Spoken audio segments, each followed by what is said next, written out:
और हम लोग जब आलस में पढ़ते हैं तो हम लोग को चौकीदार के रूप में, पहरेदार के रूप में संत महात्मा जगाने का काम करते हैं। हम लोग को जगाते हैं कि जगिए, सोए नहीं। तो कहा जो जानो जीव अपना तो करो जीव के साथ, जियरा ऐसा पाना तो मिले न तुझीवा। कहते जो जानो जीव अपना तो करो जीव के साथ। अगर आप जानते हैं यह शरीर क्यों मिला है, इसके अंदर जीव है, जीव को यह शरीर क्यों मिला है, वह माता के गर्भ में ही थे तो कॉल करके आया कि हे सद्गुरु, अगर इस कष्ट से, पीड़ा से हम बाहर होने के बाद आपका भक्ति भजन करेंगे, आपका भक्ति भजन करेंगे और हम सदा आपका आभारी रहेंगे। मगर जब हम बाहर होते हैं तो कहने लगते कहाँ सारी कौल को भूल जाते, भक्ति भजन को हम छोड़ देते हैं, भूल जाते हैं। हम लोग काम, क्रोध, लोभ, वो अहंकार में फंसे रहते हैं, भक्ति के तरफ जाने से कतराते हैं। इसलिए हम लोगों का सार काम, सार वस्तु है भक्ति। एक भक्ति ही साथ जाने वाला है। जितने चीज देख रहे कोई साथ नहीं जाएगा। माल अटारी, धन माल अटारी, ये हाथी घोड़ा कोई साथ नहीं जाएगा। माता पिता कुल परिवारी कोई नहीं साथ जाएगा। शरीर भी छूट जाएगा, वहाँ अकेले जाना पड़ता है। इसलिए हम लोगों को इस पर विचार करें। ये कबीर विचार मंच है। इस मंच से आदमी को मानव बनाया जाता है, आदमी बनाया जाता है। अगर भटके हुए मानव को राह पकड़ा जाता है कि जीवन में क्या करना है, कैसे हमें उद्धार होगा, मुक्ति मिलेगा। मुक्ति का गाछ नहीं होता, कर्म करना पड़ता। कर्म प्रधान कर विश्राखा, जस करनी तस फल चाखा। इसलिए कहा जो जानो जीव अपना, करो जीव के साथ, जरा ऐसा पाना तो मिले न तुझीवा। हम इस शरीर से सार काम करना है, सार काम करके जाना है। हम लोग फुजूल में समय नहीं बितावे। इसलिए कबीर साहब कहा जो जानो जीव अपना, करूं जीव के सार, जरा ऐसा पाना मिले। जो जानो जीव अपना, करो जीव की सार काम करो, जरा ऐसा पाना, फिर मिलेगा कि नहीं मिलेगा। इस शरीर मिलेगा कि नहीं मिलेगा, दूसरा शरीर जीव को मिलेगा। इसलिए जीव है, शरीर छूटने के बाद यह शरीर नहीं मिलेगा। जीव जो है यह पाउन है, दूसरे जगह घर को प्राप्त करेगा, शरीर नहीं। इसलिए शरीर बहुत माकूल मिला है। इससे हम लोग भक्ति भजन करके जाए तो इसी में हम लोगों का कल्याण है। तो आइए, हम लोगों को मूल समय नहीं गंवाना चाहिए। कबीर साहब साकी के द्वारा कबीर दर्शन साधु की करत न कीजिए कहानी, जो दम से लक्ष्मी मिली आलस में। कबीर साहब कहते हैं अच्छे करने से, अच्छे काम करने से लक्ष्मी की प्राप्ति होती है, और आलस लाने से मन में हानि होती है। हम आलस ही हमको बिगाड़ देता है, अच्छे काम करने नहीं देता। आलस में हम लोग पड़े रहते हैं। और इसीलिए कहा कि हम लोगों को अच्छे काम करना चाहिए जीवन में। कहा इसीलिए हम लोगों को अच्छे काम की तरफ जाना चाहिए, मानव को अच्छे कार्य करना चाहिए, ताकि ये जीवन स्वच्छ रहे।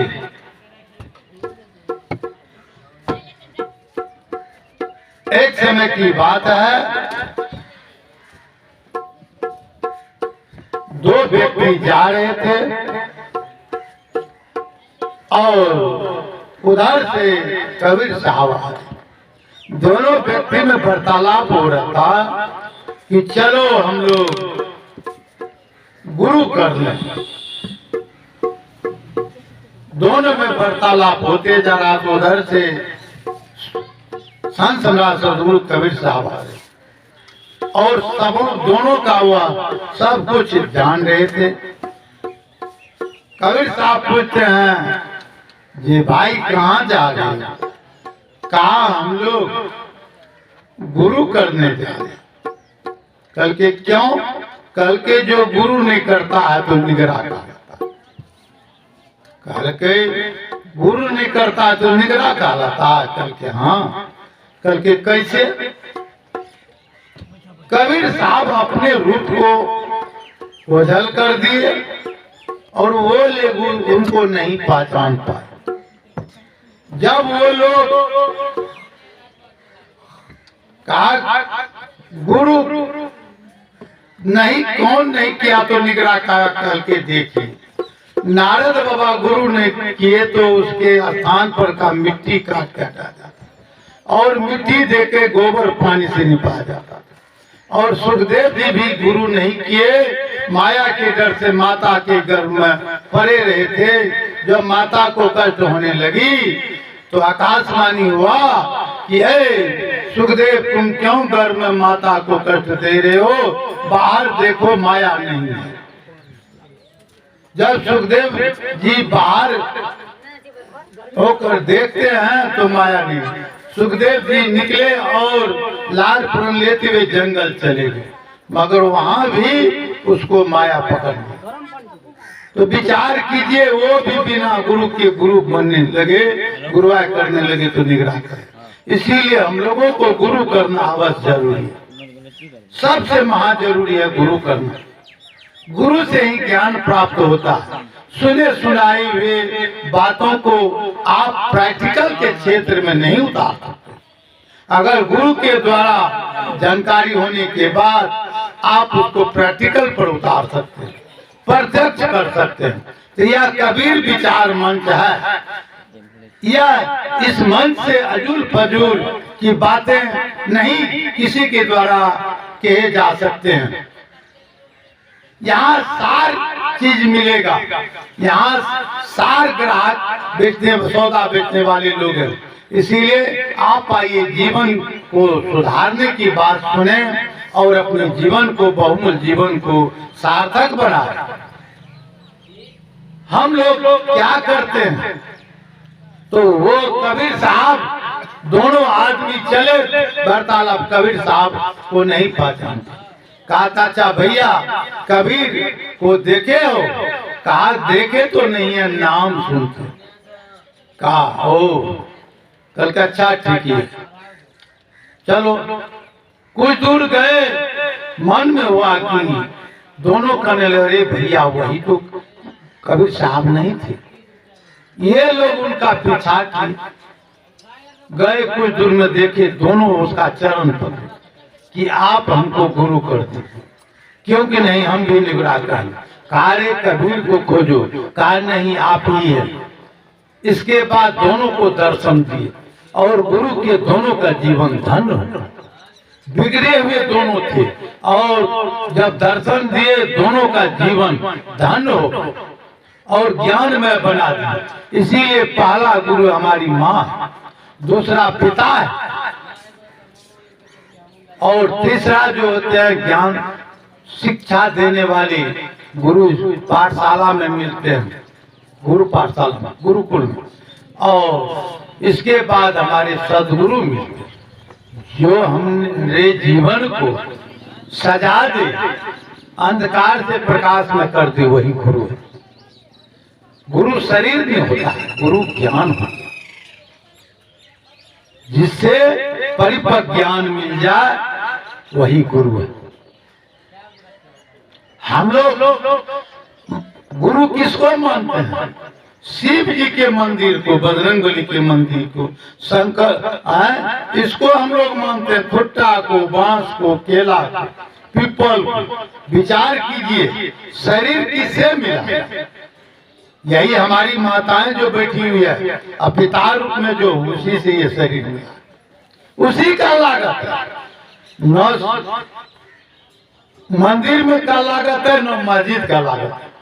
हम लोग दौड़ लगाते हैं मंदिर में और मस्जिद में। कबीर साहब का अरे मंदिर में तो भूत बसत है, मस्जिद है सफेद सफाई, किसी इंसान का दिल न तोड़ो, राम खुदा का खास करे। आप मंदिर में देखते हैं मिट्टी का बना हुआ घर का बना हुआ रहता है, उसमें भट्टी दिया हुआ रहता है, मिट्टी दे के और उसमें पिठार दे दिया, रंग टीप दे दिया, कपड़ा पहना दे तो हो गया सरस्वती माँ, हो गया बजरंग बली, हो गया शंकर जी। और जो माँ घर में 9 महीना गई की तरह से भी हमारे नाक मुंह को हाथ गोर को राम और कृष्ण सरवन के जैसे बनाई, पिता ने कंधे चढ़ा के चलाए, उसके कंधे पर हम पैखाना कर देते थे। क्या हमको फेंक देते थे? नहीं, हमको प्रेम से रखते थे, धो करके तब अपने कंधे पर का पैखाना साफ करते थे। हल जोतते पिता के कंधे पर बैठे थे, पिता हल जोत रहे थे। विचार कीजिए, और उस पिता को हम लोग फटकारते हैं, माँ को फटकारते हैं, कितना तो माँ को मार बैठते, पिता को गाली दे बैठते। क्या वह पुत्र है? वह रावण और कंस। कल के संत सताए 3 जना, रावण कौरव कंस, उसका हुआ निवंश। जो माता पिता को सताएगा, गुरु के साथ ठिठोली करेगा, उसका नरक में भी वास नहीं होगा। नरक क्या चीज है? जब हम माता पिता से नीचे गिर गए, गुरु से नीचे गिर गए, समाज के नजर से नीचे गिर गए, तो नरक बन, वही नरक। तब हमको कोई नहीं पूछेगा, बगल से जाएंगे, बच्चों को न बजाएगा, नहीं ये खराब आदमी से नहीं बोलता, बच्चों भी समझ जाएगा, इससे बात मत करो। विचार की ऐसे में सरवन ने क्या माँ की के चलते किया, माँ की अभिलाषा को पूरा किया, माता पिता के तो सरवन राम कृष्ण। हम लोग उसी मिथिलावासी जहाँ की बेटी सीता सती बन के दिखा दी, और वह धरती से आई, धरती में समा गई। वैसे हम लोगों की भी बच्ची को चाहिए ये अपने तीनों कुल का लाज को बचावे। पुत्र बन के रहना चाहिए, बेटा बन के रहना चाहिए, लड़का बन के नहीं रहना चाहिए, संतान बन के रहना चाहिए।